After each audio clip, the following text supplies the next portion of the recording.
আলহামদুলিল্লাহি রাব্বিল আলামিন ওয়াসসালাতু ওয়াসসালামু আলা সাইয়্যিদিল মুরসালিন আম্মা বা'দ ফাআউযু বিল্লাহি মিনাশ শাইতানির রাজীম বিসমিল্লাহির রহমানির রহিম আসসালাতু ওয়াসসালামু আলাইকা ইয়া রাসূলাল্লাহ ওয়া আলা আলিকা ওয়া আসহাবিকা ইয়া হাবিবাল্লাহ আসসালাতু ওয়াসসালামু আলাইকা ইয়া নবিয়াল্লাহ ওয়া আলা আলিকা ওয়া আসহাবিকা ইয়া নূরাল্লাহ।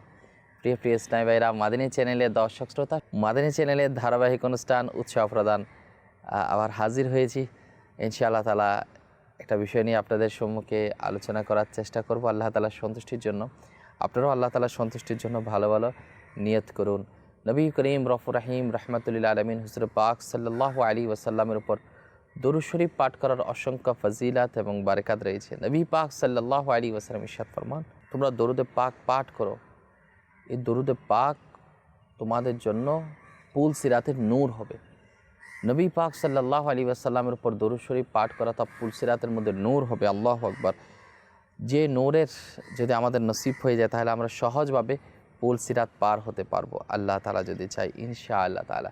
আল্লাহ পাক আমাদেরকে মোহাব্বত ভালোবাসা নিয়ে নবী পাক সাল্লাল্লাহু আলাইহি ওয়াসাল্লামের উপর আন্তরিকতা রেখে দরুদে পাক পাঠ করার সে তৌফিক দান করুন। সাল্লু আলাল হাবিব সাল্লাল্লাহু তাআলা আলা মুহাম্মদ সাল্লাল্লাহু আলাইহি ওয়াসাল্লাম। প্রিয় ইসলামী ভাইরা, মাদানী চ্যানেলের দর্শক শ্রোতা, সহনশীলতা, সহ্য করার ক্ষমতা কেমন হওয়া উচিত? আল্লাহু আকবার। পৃথিবীর বুকে যাদের মধ্যে আল্লাহ তাআলা নম্রতা দান করেছেন, এই নম্র ব্যক্তিদের মধ্যে সহনশীলতার বিষয়টা কিন্তু জড়িত রয়েছে। যার মধ্যে নম্রতা রয়েছে তার মধ্যে সহনশীল স্বভাবও রয়েছে। যাদের মধ্যে সহনশীল স্বভাব থাকবে না, সে একটা জায়গার মধ্যে গিয়ে ভালো কিছু আউটপুট পেতে পারবে না। আসলে আমরা মোহাব্বত সহকারে ইনশাআল্লাহ তাআলা আজকে শুনবো কিভাবে আমরা সহনশীল হব এবং সহনশীল স্বভাবের হওয়ার জন্য আমরা অপরকে অনুপ্রাণিত করব। আমরা যদি অপর যারা রয়েছে তাদেরকে অনুপ্রাণিত করি, উৎসাহিত করি যে আপনি সহনশীল স্বভাবের হয়ে যান। প্রথমে নিজেকে ট্রাই করতে হবে সহনশীল হওয়ার জন্য, সাথে সাথে অপর যারা রয়েছে আমাকে মহব্বত করে তাদেরকেও সে নির্দেশনা দিতে হবে ইনশাআল্লাহ তাআলা। আর সহনশীল ছিল আল্লাহ তাআলার পেয়ারা মাহবুব সাল্লাল্লাহু আলাইহি ওয়াসাল্লামের প্রাণপ্রিয় সাহাবাগণ, আল্লাহর ওয়ালিগণ। তারা এমনভাবে সহ্য ক্ষমতা আল্লাহ তাআলা তাদেরকে দিয়েছেন, তাদের এই সহনশীল সুন্দর নম্র স্বভাবের কারণে দ্বীন ইসলামের দিকে অসংখ্য কাফির পুরো একজন দুইজন নয়, পুরো সম্প্রদায় নিয়ে মুসলমান হয়েছে আলহামদুলিল্লাহ আজ্জা ওয়াজাল। আসুন আমরা কয়েকজন সহনশীল ব্যক্তির ঘটনা আমরা শ্রবণ করি।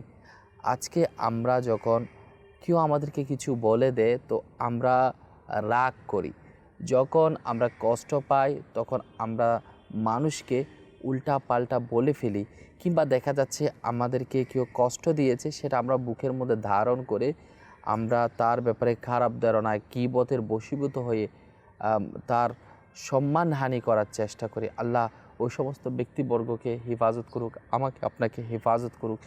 আমরা যে সমস্ত কাজ অজানাবশত করে ফেলি, আমাদের উচিত সেখান থেকে আমরা বিরত হওয়া এবং আল্লাহ সুবহানাহু ওয়া তাআলার যে সঠিক দিক নির্দেশনা দিয়েছেন সেটা আমরা যাতে মেনে নিই।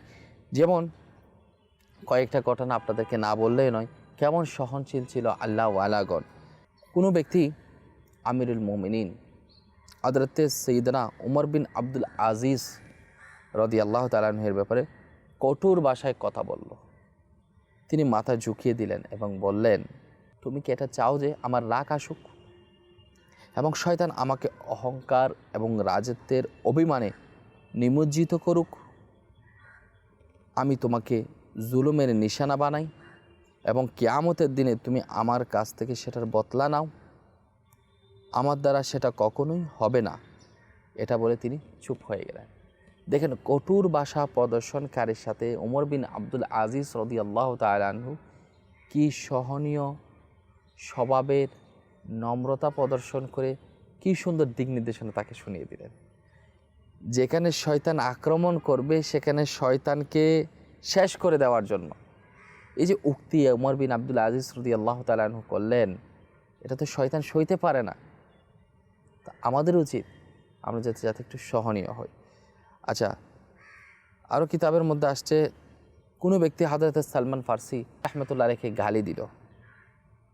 তিনি বললেন, যদি কিয়ামতের দিন আমার গুনাহের পাল্লা ভারী হয়ে যায়, অর্থাৎ গুনাহের পাল্লা ভারী হয়, তাহলে তুমি যা কিছু বলেছ আমি তার চেয়েও খারাপ। আর যদি আমার সেই পাল্লা যদি হালকা হয়, অর্থাৎ গুনাহের পাল্লা যদি হালকা হয়, তাহলে আমি তোমার গালির পরোয়া করি না। সুবহানাল্লাহ, সুবহানাল্লাহ। কেমন সহনশীল স্বভাবের মানুষ। কেউ আমাকে যদি গালি দেয়, আমরা রাগ করি, থাপ্পড় মারি, খারাপ ব্যবহার করি।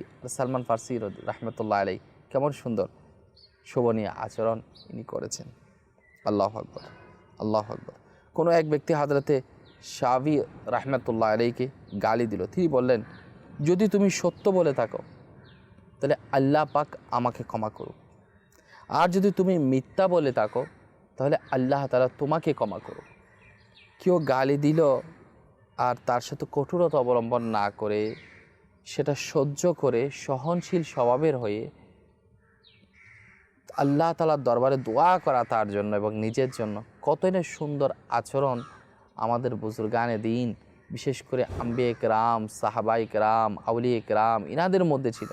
তাদের এই সহনীয় সুন্দর আচরণের দিকে মানুষ প্রভাবিত হয়ে সুন্দরভাবে দ্বীন ইসলাম সহজভাবে মেনে নিয়েছে, গ্রহণ করেছে। আল্লাহ পাক আমাদেরকেও সহনশীল স্বভাবের হওয়ার সে তৌফিক আল্লাহ আমাদেরকে নসিব করুন। সহনশীল স্বভাবের হলে একটা গুণ এমন যে আপনাকে মানুষকে ক্ষমা করতে হবে, রাগ করতে পারবেন না। রাগ আসলে রাগকে কন্ট্রোল করতে হবে। আর আল্লাহ তাআলার সন্তুষ্টির জন্য মানুষকে ক্ষমা করে দিয়ে আল্লাহ তাআলার সন্তুষ্টির জন্য সুন্দর ব্যবহার, সুন্দর আচরণ করতে হবে। আল্লাহ পাক আমাদেরকে সে তৌফিক দান করুক। প্লিজ টাইম এরা মাদানী চ্যানেলের দর্শক শ্রোতা, আল্লাহ তাআলা কি সহনশীল হওয়ার জন্য কোনো নির্দেশনা দিয়েছে কিনা, আসুন আমরা কোরআনে পাক থেকে আমরা শুনব। এর পূর্বে আসুন আমরা শ্রবণ করি সহনশীল অর্থ কী। সহনশীলতার অর্থ হলো সহ্য করা, রাগ না করা, পরস্পরের মধ্যে সম্পর্ক ছিন্ন না করা। যেহেতু সহনশীলতার বর্ণনা দেওয়া হয়েছে যে রাগের সময় চুপ এবং আমরা নীরব থাকবো ইনশাআল্লাহ তাআলা। এটা এমন সর্বোত্তম আমল যেটা ওই সৌভাগ্যবান মুসলমানদের আমল, আল্লাহু আকবার, যেটা আল্লাহ পাকের পছন্দনীয় বান্দাদের মধ্যে হয়ে থাকে। যেমন চতুর্থ পারা সূরা আলে ইমরানের 134 নং আয়াতে আল্লাহ সুবহানাহু ওয়া তাআলা কি ইরশাদ ফরমান, তরজমাই কানসুল ঈমান, রাগ সংবরণকারীরা, মানুষের প্রতি ক্ষমা প্রদর্শনকারীরা এবং সৎ ব্যক্তিরা আল্লাহ পাকের প্রিয়। দেখেন, যারা কঠোরতা অবলম্বন করে তাদেরকে আল্লাহ তাআলার প্রিয় বলা হয় নাই, বলা হচ্ছে যারা রাগকে কন্ট্রোল করে, যারা মানুষকে ক্ষমা প্রদর্শন করে, যারা সৎ ব্যক্তি, তারা আল্লাহ পাকের প্রিয়। তাহলে রাগ যদি না করি, রাগকে যদি কন্ট্রোল করতে হয়, মানুষকে ক্ষমা প্রদর্শন করতে হয়, এটা একমাত্র ওই সমস্ত লোক করতে পারবে যে সমস্ত লোক সহনশীল স্বভাবের হয়। নিজের মধ্যে সহনশীল স্বভাব যদি না থাকে, তাহলে মানুষকে ক্ষমা কীভাবে করবে? রাগ আসলে রাগের মিসইউজ, অর্থাৎ খারাপ ব্যবহার এর মাধ্যমে খারাপ কিছু করে ফেলা থেকে সে কীভাবে নিজেকে কন্ট্রোল করবে? আর যারা রাগকে কন্ট্রোল করতে পারে, অপরকে ক্ষমা করে, তারা তো সহনশীল লোক। আর ওই সহনশীল লোক কিন্তু আল্লাহ পাকের প্রিয়। অপর আয়াতে মোবারকায় ক্ষমা করার এবং ধৈর্য ধারণ করার শিক্ষা আল্লাহ তাআলা দিয়েছেন। দেখেন, ক্ষমা এবং রাগ, ক্ষমা করে দেওয়া, রাগকে কন্ট্রোল করার সাথে সাথে কিন্তু সম্পৃক্ত রয়েছে সবর করার, ধৈর্য ধারণ করার। ধৈর্য ধারণ করার মাধ্যমে তো মানুষ সহনশীলতার বহিঃপ্রকাশ কিন্তু ধৈর্য, সবর করে দেওয়া। যেমন আল্লাহ পাক সূরা নূরের 22 নং আয়াতে আল্লাহ সুবহানাহু ওয়া তাআলা কি ইরশাদ ফরমান, তরজমাই কানজুল ঈমান, আর তাদের উচিত যেন ক্ষমা করে দেয় এবং দোষ ত্রুটি উপেক্ষা করে। তোমরা কি এই কথা পছন্দ করো না যে আল্লাহ পাক তোমাদেরকে ক্ষমা করবেন? এবং আল্লাহ ক্ষমাশীল এবং দয়ালু। আল্লাহ পাক রব্বুল আলামিন অবশ্যই ক্ষমাশীল। আল্লাহ পাক এর অসংখ্য মেহেরবানি, আল্লাহ তাআলা আমাদেরকে মুসলমান বানিয়েছে। আর মুসলমান হওয়ার পর সামাজিক বন্ধনে আবদ্ধ হওয়া, সোসাইটি মেনটেন করতে গিয়ে সমাজের বিভিন্ন শ্রেণীর লোকের সাথে আমাদের উঠা বসা চলাফেরা করতে হয়। আর সহনশীল স্বভাবের লোক পাওয়া যায় 100-এর মধ্যে 2-4 জন।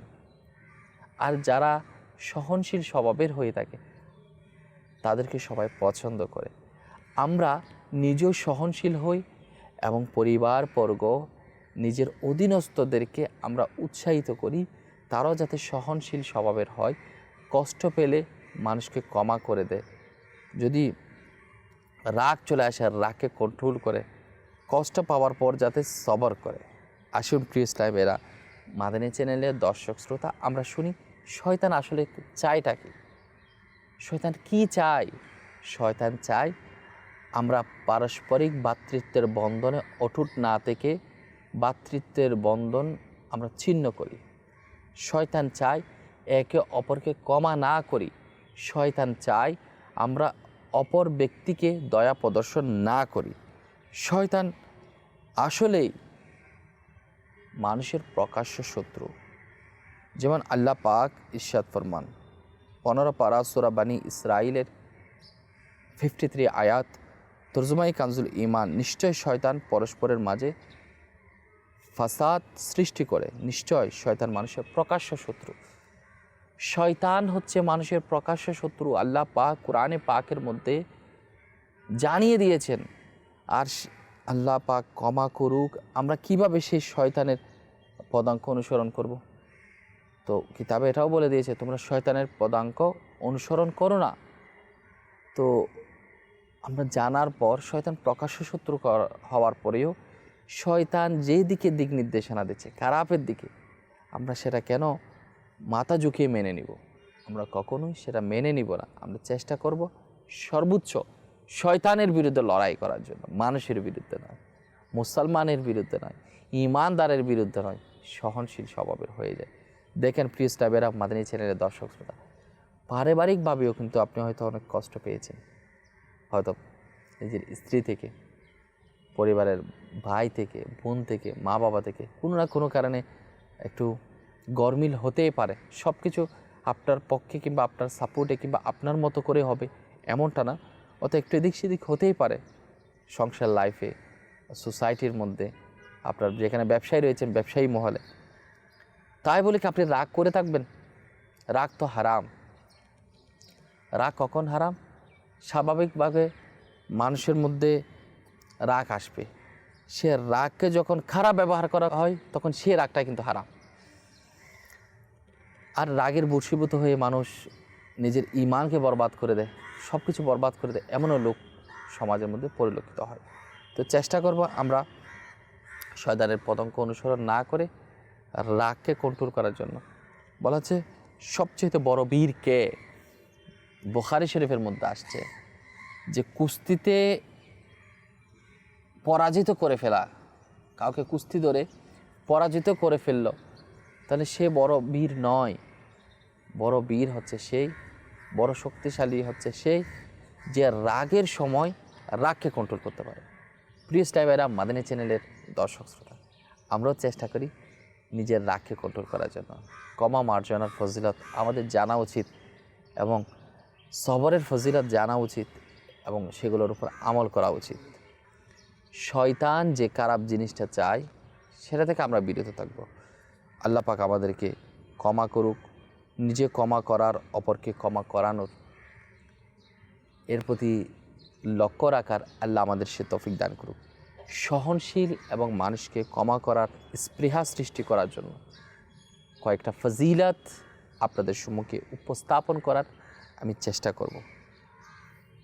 আল্লাহু আকবার।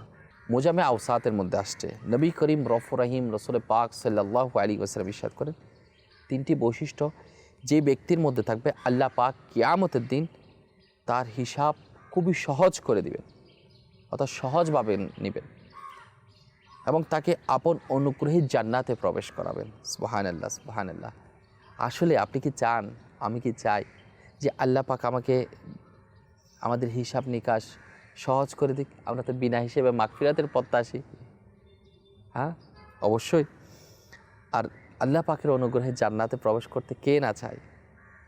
যখন আল্লাহ নবী রাসূল পাক সাল্লাল্লাহু আলাইহি ওয়াসাল্লাম ইরশাদ করলেন, তখন সাহাবাই কেরাম আলাইহিমুর রিদওয়ানগণ আরজ করলেন, ইয়া রাসূলুল্লাহ সাল্লাল্লাহু আলাইহি ওয়াসাল্লাম, সেই বৈশিষ্ট্যগুলো কি, একটু কি বলবেন?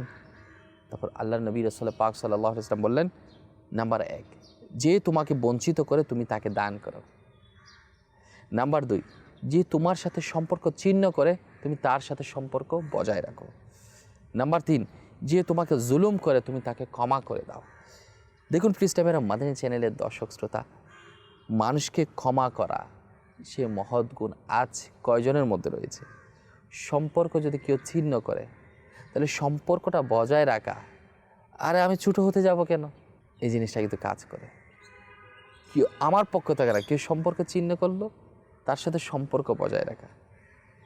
যদি আপনাকে কেউ বঞ্চিত করে তাহলে তাকে দান করা, এত সুন্দর মহৎ গুণটা, এই 3টা গুণ যার মধ্যে আসবে, এগুলো কার মধ্যে আসবে? যারা সহনশীল হবে, যারা একটু সহ্য করার ক্ষমতা আল্লাহ তাআলা দিয়েছেন, এবং ওই সমস্ত ব্যক্তিবর্গ ইনশাআল্লাহ তাআলা তাদের হিসাব নিকাশ সহজভাবে নেওয়া হবে এবং আল্লাহ তাআলার দয়া মেহেরবানিতে তাদেরকে জান্নাতে প্রবেশ করানো হবে।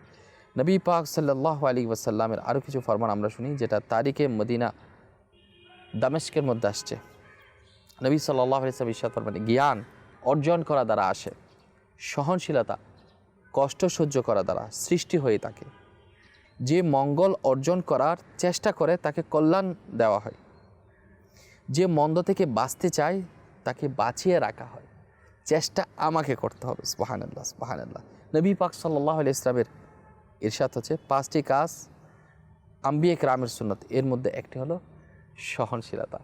সুবহানাল্লাহ। আমরা মাশাআল্লাহ মাদানী চ্যানেলের মাধ্যমে অনেক বিষয় শিখতে পারছি, যে সহনশীলতা এটা যে সুন্নাত আজকে আমরা জানতে পারলাম। তো সে মহান গুণ আমরা নিজের মধ্যে আনার চেষ্টা করি এবং অপরকে অনুপ্রাণিত করি। নবী পাক সাল্লাল্লাহু আলাইহি ওয়াসাল্লাম ইরশাদ করলেন, নিশ্চয় মানুষ সহনশীলতার কারণে রোজাদার, রাত জাগে এবং ইবাদতকারীর মর্যাদা লাভ করে। সুবহানাল্লাহ, সুবহানাল্লাহ। আসুন আরও ফজিলত আমরা শ্রবণ করি। এক ব্যক্তি নবী পাক সাল্লাল্লাহু আলাইহি ওয়াসাল্লামের দরবারে হাজির হলো, অর্থাৎ উপস্থিত হলো। আরজ করল, ইয়া রাসূলুল্লাহ সাল্লাল্লাহু তাআলা আলাইহি ওয়াসাল্লাম, আমি আমার খাদিমকে কয়বার ক্ষমা করব? নবী পাক সাল্লাল্লাহু আলাইহি ওয়াসাল্লাম চুপ রইলেন। সে পুনরায় একই প্রশ্ন করল। তখন নবী পাক সাল্লাল্লাহু আলাইহি ওয়াসাল্লাম চুপ রইলেন। তৃতীয়বার যখন প্রশ্ন করলেও তখন বললেন 70 বার। শব্দটা অধিক বোঝানোর জন্য ব্যবহার হয়ে থাকে, অর্থাৎ বারবার, অধিকবার। তো নবী পাক সাল্লাল্লাহু আলাইহি ওয়াসাল্লামের 70 বার বলার উদ্দেশ্য হচ্ছে বারবার, অর্থাৎ প্রতিদিন অনেকবার তাকে ক্ষমা করো। এটা সে অবস্থায় যেমন গোলামের কাজ কর্মে ভুল ত্রুটি হয়ে যায়, নফসের কুমন্ত্রণায় জেনে বুঝে বন্ধ স্বভাবের কারণে না হওয়া এবং দোষের মালিক নিজে হওয়া, শরীয়তের বা গোত্রের বা দেশীয় ত্রুটি না হওয়া, কেননা এই ভুল ক্ষমা করা যাবে না। যে জিনিসটা দেশদ্রোহী হয়, যে জিনিসটা গোত্রের সাথে হয়, সেটা তো গোত্র থেকে দেশের মানুষের সাথে যদি করে সেটা তো আলাদা বিষয়। মনে করেন কারো অধীনে রয়েছে, তার সাথে যদি হয়ে থাকে তখন তাকে সেই ক্ষমা করতে পারবে, সেই জিনিসটা এখানে বোঝানো হয়েছে।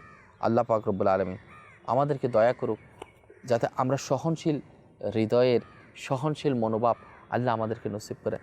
দেখুন, আমির আহলে সুন্নাত দামাত বরকাতুহুল আলিয়া যখন দাওয়াত ইসলামের প্রতিষ্ঠা করেন, তো আমির আহলে সুন্নাত দামাত বরকাতুহুল আলিয়াকে অনেকে বলেছেন, আপনার এগুলো বুঝে আসছে না, মানুষ কত কিছু করতেছে, আপনার এই দরজ দিচ্ছেন মসজিদের মধ্যে, মসজিদের বাইরে চোখ দরজ দিচ্ছেন, মানুষকে নেকির দিকে আহ্বান করছেন। আমির আহলে সুন্নাত দামাত বরকাতুহুল আলিয়াকে অনেকে ঘাড় ধাক্কা দিয়ে মসজিদ থেকে বের করে দিয়েছেন। অনেকে আমার আমির আহলে সুন্নাত দামাত বরকাতুহুল আলিয়ার জামা কাপড়ে টান দিয়েছে, কষ্ট দিয়েছে।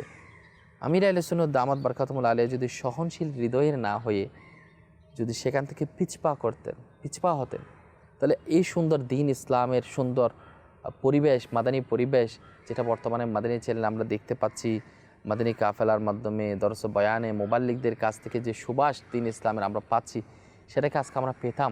নিশ্চয় আল্লাহওয়ালাদের একটু সহনশীলতা, আল্লাহওয়ালাদের একটু একাগ্রতা, আল্লাহওয়ালাদের একটু নর্মিতার কারণে আজকে আলহামদুলিল্লাহ দিন ইসলাম এত সুন্দর রয়েছে আলহামদুলিল্লাহ আজকে।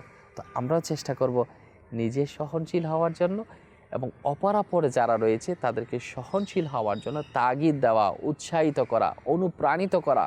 পৃথিবীর বুকে যারা সাকসেসফুল হয়েছে, যারা কামিয়াবি হয়েছে, ওই কামিয়াব সম্পন্ন আল্লাহওয়ালা ব্যক্তিগণ কেমন নম্র স্বভাবের ছিল, কেমন সহনশীল ছিল, সে বিষয় যদি আমরা আমাদের পরিবার পরিজনের নিকট যদি আমরা উপস্থাপন করি, তাহলে তারা কখনোই এটা বলবে না যে আপনি কঠোরতা অবলম্বন করেন। কেউ বলবে না, বরঞ্চ তারাই বলবে যে এত সুন্দর স্বভাব, সহনশীল হওয়াটা আল্লাহর পেয়ারা নবী রাসূল পাক সাল্লাল্লাহু আলাইহি ওয়াসাল্লামের এত সুন্দর সুন্নাত, আমরা সে সুন্নাত কেন ছেড়ে দিব? অবশ্যই আমরা সে সুন্নাত পালন করব। ফ্রিজ টাইমেরা মাদানী চ্যানেলের দর্শক শ্রোতা, আমি আপনাদেরকে রিকোয়েস্ট করব, আসুন আজকে থেকে আমরা নিয়ত করি আমরা সহনশীল হব ইনশাআল্লাহ তাআলা।